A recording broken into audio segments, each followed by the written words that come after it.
Students students आज का हमारा टॉपिक है थ्री डायमेंशनल ज्योमेट्री में intercept form of the equation of a plane. It means if you are given the intercept on x-axis, y-axis and z-axis made by any plane, then how can we find out the equation of the plane? तो यही हमारा आज का topic है students. Let us suppose any given plane intersect x-axis at a point, y-axis at b point and z-axis at c point. Clear? It means let us suppose on x-axis this is a intercept, on y-axis this is b intercept and on z-axis this is c intercept.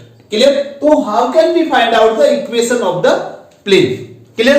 अब equation of the plane होता क्या है student? General equation दे रखी है, मान लीजिए ax plus by plus cz plus d equal to 0. ये आपको दे रखी है इक्वेशन ऑफ द प्लेन.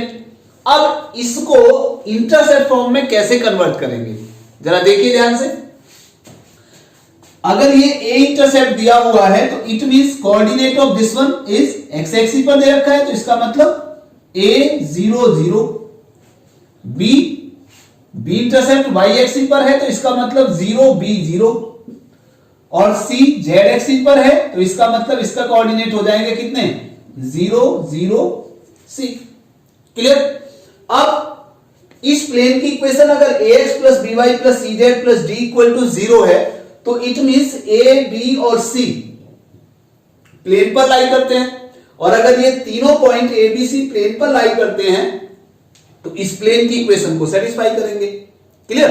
अब अगर इससे हम लेते हैं कि late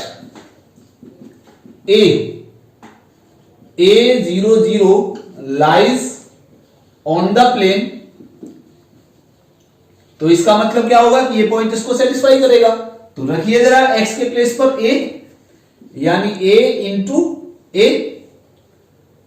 plus b into 0 plus c into 0 plus d equal to 0. Clear? तो इट मींस ये आ गया हमारा a into a plus d equal to 0. ये तो तीनों दोनों टर्म 0 हो जाएंगे. क्लियर? तो इट मींस यहां से a की वैल्यू कितनी आ जाएगी हमारी minus d upon a. Clear? Similarly अगर मैं इस पॉइंट से सेटिस्फाई कराता हूं तो b इक्वल टू कितना आ जाएगा, b यहां पे रखेंगे तो ये माइनस डी अपॉन b आ जाएगा, and c equal to minus D upon c आ जाएगा. क्लियर? तो ये तीनों पॉइंट हमारे इसमें मिल गए आपको. अब a b और c, तो मैं इधर रख लेता हूं इसको. c कितना हो गया हमारा माइनस डी अपॉन सी. ठीक है? अब a b c की वैल्यू हम जनरल इक्वेशन जो हमें दी हुई है इस प्लेन की उसमें रख लेते हैं. तो ध्यान रखिए a का मतलब minus D upon a into X plus minus D upon b into Y plus minus D upon c into Z और प्लस d इक्वल टू 0. अगर मैं माइनस डी से थ्रू आउट डिवाइड कर दूं तो कितना आएगा जरा देखिए. माइनस डी से डिवाइड कर दिया तो x अपॉन a बच गया, प्लस यहां पे y अपॉन b बच गया, प्लस z अपॉन c, और माइनस डी से डिवाइड कर रहा हूं तो माइनस 1 आ जाएगा इक्वल टू 0. क्लियर? 1 को साइड ले जाइए तो x upon a plus y upon b plus z upon c equal to 1. This is the intercept form of the equation of the plane. यानी अगर x एक्सिस पर a intercept काटता है, y axis पर b और z axis पर c intercept काटता है तो कोई प्लेन, तो equation of the plane is x upon a plus y upon b plus z upon c equal to 1 होगा. क्लियर? तो ये नॉर्मल आप याद रख सकते हैं. याद होगा आपको 11th में भी हमने किया था कि अगर कोई लाइन x एक्सिस पर a इंटरसेप्ट और y एक्सिस पर b इंटरसेप्ट काटती है तो इस लाइन की इक्वेशन क्या थी, x upon a plus y upon b equal to 1 थी.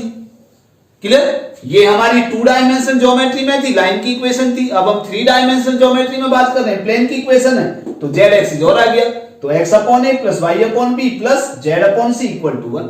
क्लियर? तो याद करने का तरीका इस तरह से आप याद कर सकते हो. तो चलिए इस पर एक एग्जांपल और लेते हैं. एग्जाम्पल है हमारे student, find the equation of the plane with intercept 2, 3 and 4 on the x axis, y axis and z axis respectively. Let us suppose आपको कोई अगर प्लेन दे रखा है, मान लीजिए that is x axis, y axis and z axis, this is the origin. तो मान लीजिए सपोज कि ये कोई प्लेन दे रखा है जो x एक्सिस पर a इंटरसेप्ट काटता है, y एक्सिस पर b और z एक्सिस पर c. तो कितना आएगा? इक्वेशन हमारी होगी x upon a plus y upon b plus z upon c equal to 1, जो अभी आपको बताया था. क्लियर? अब यहां पे x एक्सिस पर कितना इंटरसेप्ट है? 2. तो it means a equal to 2 है, b इक्वल टू 3 और c इक्वल टू 4. तो बस abc की वैल्यू रख दीजिए. तो x upon 2 plus y upon 3 plus z upon 4 equal to 1. LCM ले लीजिए. एलसीएम कितना आएगा? 12. तो 6 2 जा 12, 4 3 जा 12 प्लस 3 4 जा 12 इक्वल टू 1. तो it means 6x plus 4y plus 3z equal to 12 को उधर ले जाइए. ठीक है? तो ये आ गया हमारा 6x plus 4y plus 3z minus 12 equal to 0. तो this is the required equation of the plane in which plane cuts intercept 2 on x axis, 3 on y axis and 4 on z axis. Clear? Okay. Next example is student, reduce the equation of the plane 4x plus 3y minus 6z minus 12 equal to 0 into intercept form and find its intercept on the coordinate axis. It means if you are given the equation of the plane, then how can you find out the intercept made by the plane on the coordinate axis? यानी हम x axis, y axis और z axis के intercept कैसे find out करेंगे? Clear? तो equation क्या है हमारी? 4x plus 3y minus 6z minus 12 equal to 0. तो हमें इस इक्वेशन को इंटरसेप्ट फॉर्म में कन्वर्ट करना है, और इंटरसेप्ट फॉर्म हमारी कितनी है? x upon a plus y upon b plus z upon c equal to 1 आना चाहिए. तो सबसे पहले तो x y z हमारा LHS में होंगे, तो हम कांस्टेंट को RHS में ले जाते हैं. तो कितना आएगा? 4x plus 3y minus 6z equal to 12. और इंटरसेप्ट में लाने के लिए इक्वल टू में 1 होना चाहिए, और 1 कब आएगा? जब हम 12 से दोनों तरफ डिवाइड करेंगे. तो 4x plus 3y minus 6z upon 12 equal to 12 upon 12. तो ये तो हमारा आ गया स्टूडेंट 1. अब यहां से अगर हम इसको डिवाइड करेंगे अलग अलग, तो 4 upon 12x plus 3 upon 12y minus 6z upon 12 equal to 1. तो यहां पे 4 3 जा 12, 3 4 जा 12, 6 2 जा 12. तो इक्वेशन हमारी बन गई x upon 3 plus y upon 4 minus z upon 2 equal to 1. अब यहां पे देखिए तीनों टर्म प्लस में आने चाहिए, तो इसका मतलब ये जो माइनस का है इसको हम अपॉन में ले जा सकते हैं. तो x upon 3 plus y upon 4 plus z upon minus 2 लिख सकते हैं इक्वल टू 1. तो which is in the form of this one. Clear? So a equal to 3, b equal to 4, c equal to minus 2. a equal to 3, b equal to 4 and c equal to minus 2. तो इसका मतलब x axis का intercept 3, y axis पर intercept 4 और z axis पर intercept minus 2. Clear? Next example है student, write the sum of intercepts cut off by the plane r dot 2i plus j minus k minus 5 equal to 0. यहां पे क्या कर रहा है? Sum of the intercept cut off by the plane this one on x axis, y axis and z axis. Clear? तो सबसे पहले देखिए ये हमारा वेक्टर फॉर्म में लिखा हुआ है, तो first of all we have to convert this equation in Cartesian form. तो r dot 2i plus j minus k minus 5 equal to 0. तो ये इक्वेशन हमारी r जो जनरल पॉइंट होता है, तो xi yj z के, तो कार्टेशियन फॉर्म में सीधा सीधा कन्वर्ट हो जाएगा. 2x plus y minus z minus 5 equal to 0. 5 को अब उधर ले जाएंगे, तो 2x plus y minus z इक्वल to 5 divided by 5 on both the sides. तो 2 upon 5x plus y upon 5 minus z upon 5 equal to हो जाएगा 1. अब देखिए यहां पे जो हमारी इक्वेशन आती है वो आती है x upon a plus y upon b plus z upon c equal to 1।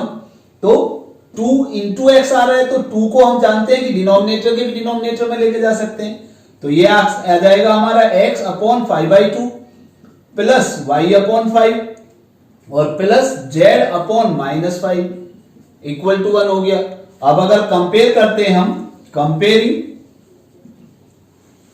The equation with x upon a plus y upon b plus z upon c equal to 1, तो इसका मतलब कितना आ जाएगा हमारा a equal to 5/2, b equal to 5 और c equal to -5। Clear? अब हमें इंटरसेप्ट मिल गया x एक्सिस, ये x एक्सिस के लिए हो गया, ये y एक्सिस का इंटरसेप्ट हो गया और ये z एक्सिस का इंटरसेप्ट हो गया। ठीक है, अब हमें निकालना सम ऑफ द इंटरसेप्ट, तो इसका मतलब we have to find out the a plus b plus c, तो दैट इज 5/2 प्लस 5 -5, 5 से 5 cancel, that is equal to 5/2। तो this is the sum of the intercept made by this plane on x axis, y axis and z axis. Clear? तो ये था हमारा topic, equation of plane in intercept form. It means the any plane cut the intercept on x axis, y axis and z axis. Clear? तो next जो हमारी class होगी, next topic हमारा होगा जो कि बहुत ज्यादा इंपॉर्टेंट टॉपिक है, equation of the plane passing through the line of intersection of two given planes. यानी दो प्लेन हमें दिए हुए हैं, उन दोनों प्लेन का जो इंटरसेक्टिंग लाइन होगी, जहां दोनों प्लेन एक दूसरे को इंटरसेक्ट करते हैं, उस लाइन से जाने वाले तीसरे प्लेन की इक्वेशन। क्लियर? तो मिलते हैं